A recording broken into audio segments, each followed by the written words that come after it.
കേരളത്തിലെ ഒരു ജില്ല അറിയപ്പെടുന്നത് ഒരു ഭഗവാന്റെ പേരിലാണ്. നമുക്കൊക്കെ അറിയാം പത്മനാഭന്റെ മണ്ണ് എന്നുള്ള പേരിൽ തിരുവനന്തപുരം അറിയപ്പെടുമ്പോൾ ആ ഭഗവാൻ അല്ലെങ്കിൽ ആ ക്ഷേത്രം ആ ജില്ലയിൽ നമ്മുടെ സംസ്ഥാനത്ത് ലോകമെമ്പാടുമുള്ള വിശ്വാസികൾക്ക് വളരെ വളരെ പ്രാധാന്യം അർഹിക്കുന്ന ഒന്ന് തന്നെയാണ്. ഒപ്പം നമുക്കറിയാം വലിയൊരു നിധിശേഖരം നിലവറകളിലായി പത്മനാഭ സ്വാമി ക്ഷേത്രത്തിൽ നിന്ന് കണ്ടെത്തിയിട്ടുണ്ട്. ലോകം മുഴുവൻ അത് വലിയ വാർത്തയായിരുന്നു. ഇന്റർനാഷണൽ മീഡിയകളിലടക്കം ഒരു അമ്പലത്തിൽ നിന്നും ഒരു ടെമ്പിളിൽ നിന്നും ഇത്രയേറെ സ്വർണ്ണനിധി ശേഖരം കണ്ടെത്തുന്നു എന്നൊക്കെയുള്ളത് വലിയ വാർത്തയായി. ഇറ്റ്സ് എ ബിഗസ്റ്റ് ട്രഷർ എന്നാണ് ഇന്റർനാഷണൽ മീഡിയ ഉൾപ്പെടെ വിശേഷിപ്പിച്ചത്. നോക്കൂ രാജഗോപാൽ സാർ, വളരെ അതീവ ഗൗരവത്തോടെ അല്ലെങ്കിൽ സുരക്ഷാ സന്നാഹങ്ങളൊക്കെ ഒരുക്കി എന്താ പറയാ കെട്ടിപ്പൂട്ടി വയ്ക്കുക എന്നൊക്കെ നമ്മൾ പറയില്ലേ, അങ്ങനെ നമ്മൾ കാത്തു സൂക്ഷിച്ചു പോരുന്ന ഒരമ്പലം അല്ലെങ്കിൽ അതിലുള്ള അമൂല്യ നിധിശേഖരങ്ങൾ അതിങ്ങനെ വളരെ നിരുത്തരവാദപരമായി അല്ലെങ്കിൽ യാതൊരു വിധത്തിലുള്ള സുരക്ഷാ ക്രമീകരണങ്ങളെയും ഫോളോ ചെയ്യാതെ ചിലർക്ക് മാത്രം കയറാൻ അല്ലെങ്കിൽ പ്രവേശിക്കാൻ അനുമതി ഉള്ളിടത്ത് മറ്റു ചിലരെ കൂടി അനുവദിക്കുക അല്ലെങ്കിൽ അതിലൊക്കെ ഒന്ന് കണ്ണടച്ചു കൊടുക്കുക, അത്തരം രീതികൾ ജീവനക്കാരുടെ ഭാഗത്തു നിന്നുണ്ടാവുക.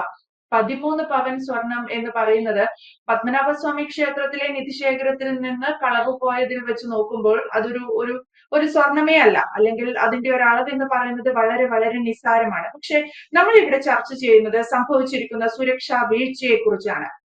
എന്തൊക്കെ പറഞ്ഞാലും എത്രയൊക്കെ പറഞ്ഞാലും വിശ്വാസികളാണ് അത്, ക്ഷേത്രത്തിൽ ഇത്തരം കാര്യങ്ങൾ സൂക്ഷിക്കേണ്ടിയിരുന്നില്ല, സർക്കാർ അത് മറ്റ് രഹസ്യമായ സ്ഥലങ്ങളിലേക്ക് അല്ലെങ്കിൽ ബാങ്ക് ലോക്കറിലേക്ക് മാറ്റണം എന്നൊക്കെ പറയുന്ന ചില പാർട്ടികൾ ഇപ്പോൾ ഇതാ അങ്ങനെ പറഞ്ഞ് രംഗത്തെത്തിയിട്ടുണ്ട്. എന്തൊക്കെ പറഞ്ഞാലും ക്ഷേത്രത്തിലെ സ്വത്ത് ക്ഷേത്രത്തിൽ തന്നെ സൂക്ഷിക്കുന്നു. സംഭവിച്ചിരിക്കുന്നത് ഒരു വലിയ സുരക്ഷാ വീഴ്ചയല്ലേ, അല്ലെങ്കിൽ ഇത്തരം വിമർശനങ്ങൾ ഉന്നയിക്കാനുള്ള ഒരു കാരണം കൂടി ആവുകയല്ലേ സംഭവം?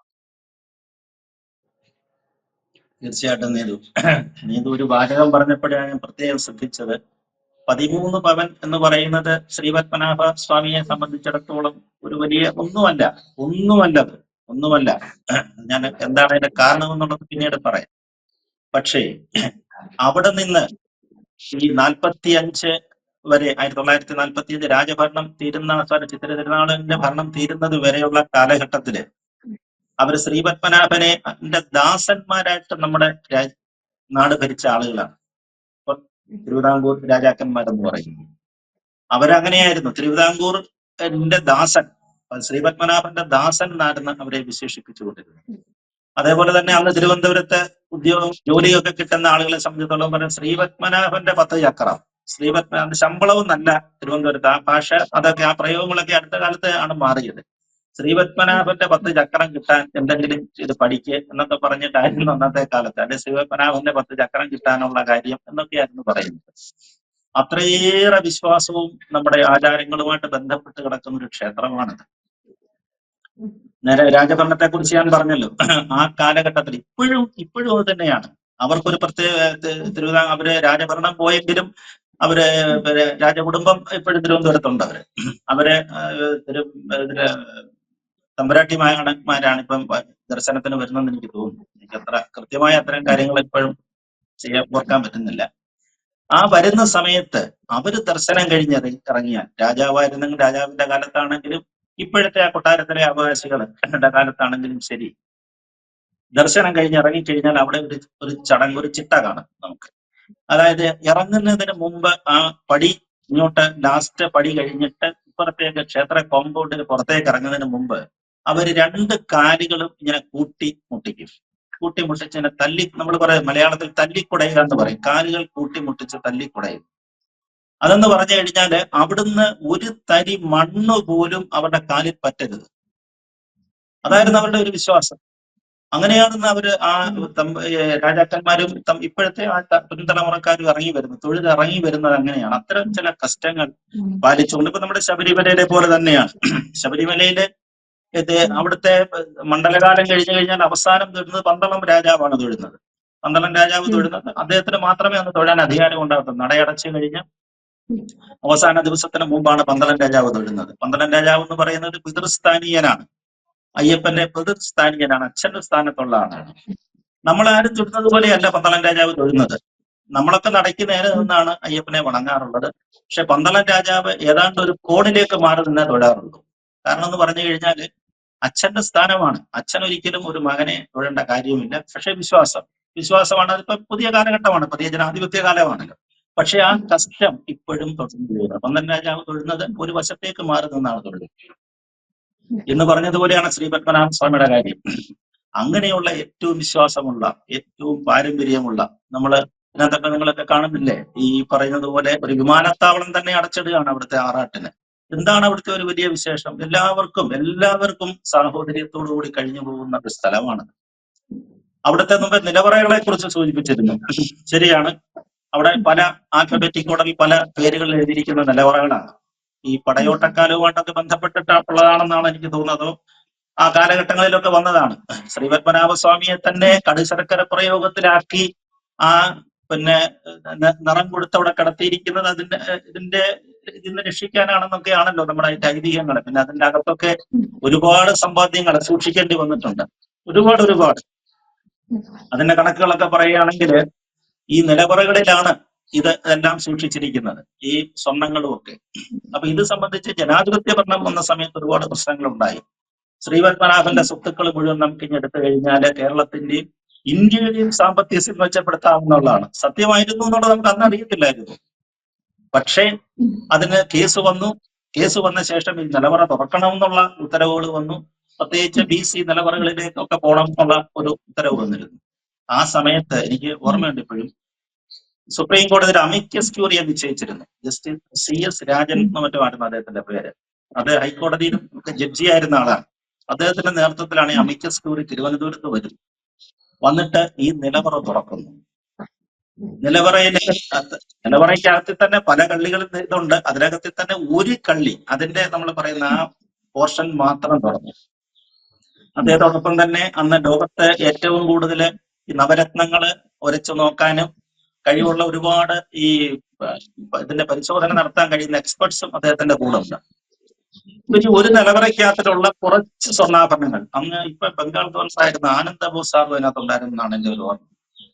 ഇവര് ഒരു കള്ളിക്കകത്തുണ്ടായിരുന്ന സ്വർണ്ണ രത്നങ്ങളും ഇതൊക്കെ എടുത്തിട്ട് പുറത്തേക്ക് എടുത്തിട്ട് ഈ വിദഗ്ധന്മാരുടെ കൊടുത്തു. ഇതൊന്ന് പരിശോധിച്ചിട്ട് ഇതിന്റെ ഒരു ഇതിന്റെ ഒരു മൂല്യം, ഇതിന്റെ ഒരു വാല്യൂ പറയാവോ എന്ന് ചോദിച്ചു. അവര് ഏതാണ്ട് 1 ദിവസം 2 ദിവസം 3 ദിവസം ഒക്കെ എടുത്ത് പരിശോധിച്ചെന്നാണ് പറഞ്ഞത്. പരിശോധിച്ച ശേഷം അവർ സമസ്താപരാധം പറഞ്ഞു, സാർ ഞങ്ങൾക്ക് ഇതിന്റെ വില നിശ്ചയിക്കാൻ പറ്റുന്നില്ല. ഒന്നാമത് ഞങ്ങളിത് കണ്ടിട്ടില്ല, ഇത് എന്താണ്, ഇത് നവരത്നങ്ങളില്ല ഉണ്ടാക്കിയിരിക്കുന്ന സാധനങ്ങളാണ്, തനി തങ്കത്തിൽ ഉണ്ടാക്കിയിരിക്കുന്നതാണ്. ഇതിന്റെ ഒരെണ്ണത്തിന്റെ വില നിശ്ചയിക്കാൻ ഞങ്ങളെ കൊണ്ട് പറ്റുന്നില്ല എന്ന് പറഞ്ഞു. മോഹവില എന്നൊക്കെ നമ്മൾ പറയത്തില്ല, അതിന്റെ ഒരു ചെറിയ പോർഷൻ ആണെന്ന് ആലോചിച്ച് നോക്കണം. അങ്ങനെ എത്രയോ ആ നിലവറകളിൽ എന്തെല്ലാം സാധനങ്ങൾ സൂക്ഷിച്ചിരിക്കുകയാണ്.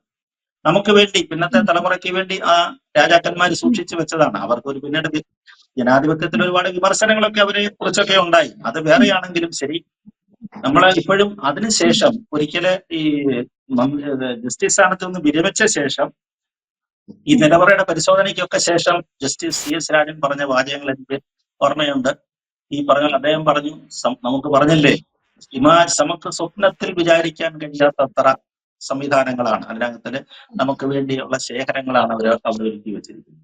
അതാർക്കും ഭേദിക്കാനും പറ്റത്തില്ല, അത്രയേറെ അതീവ സുരക്ഷിതമായിട്ട് തന്നെയാണ് അവർ സൂക്ഷിച്ചിരിക്കുന്നത്. അതിന്റെ അടിയില് എന്തെല്ലാം കഥകളുണ്ട്. വെള്ളം, അതിൽ നിലവറ തുറന്നാൽ വെള്ളം കയറി വരുമെന്നുള്ളത് ഈ അടുത്ത ചില സമയത്ത് സിനിമയിലൊക്കെ നമ്മൾ കണ്ടിട്ടില്ലേ, ഈ ഇതിനകത്തിലെ ചില പ്രത്യേക രീതിയിൽ തുറന്നു കഴിഞ്ഞാല് ശക്തി അങ്ങനെയാണ്, വെള്ളം ഉയർന്നു വരും. മറ്റേ പത്മതീർത്ഥത്തിൽ നിന്നുള്ള വെള്ളം ഉയർന്നു വന്നൊരു മുങ്ങിപ്പോകും. അതല്ല, അതിന്റെ അടിയിൽ പാമ്പുണ്ട്, മൂർഖം പാമ്പ് ഇരിപ്പുണ്ട്, അതെല്ലാം അവിടെ തുറന്നിറങ്ങി വരും എന്നൊക്കെയുള്ള ഒത്തിരി സംഭവങ്ങളൊക്കെ അതുമായിട്ട് ബന്ധപ്പെടും. പക്ഷെ ആർക്കും തുറക്കാൻ പറ്റിയിട്ടില്ല. അപ്പൊ അത്രയേറെ സുരക്ഷിതമായിട്ട് അവർ വെച്ചിരിക്കുകയാണ്, എത്രയോ കാലങ്ങളായിട്ട് വെച്ചതാണ്.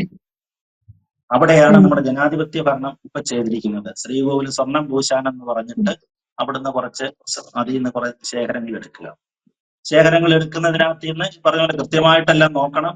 അതേപോലെ തന്നെ വൈകിട്ടത്തെ ജോലി കഴിഞ്ഞ് കൃത്യമായിട്ട് ബാക്കി തിരിച്ചു വെക്കണമെന്നുള്ളതാണ്.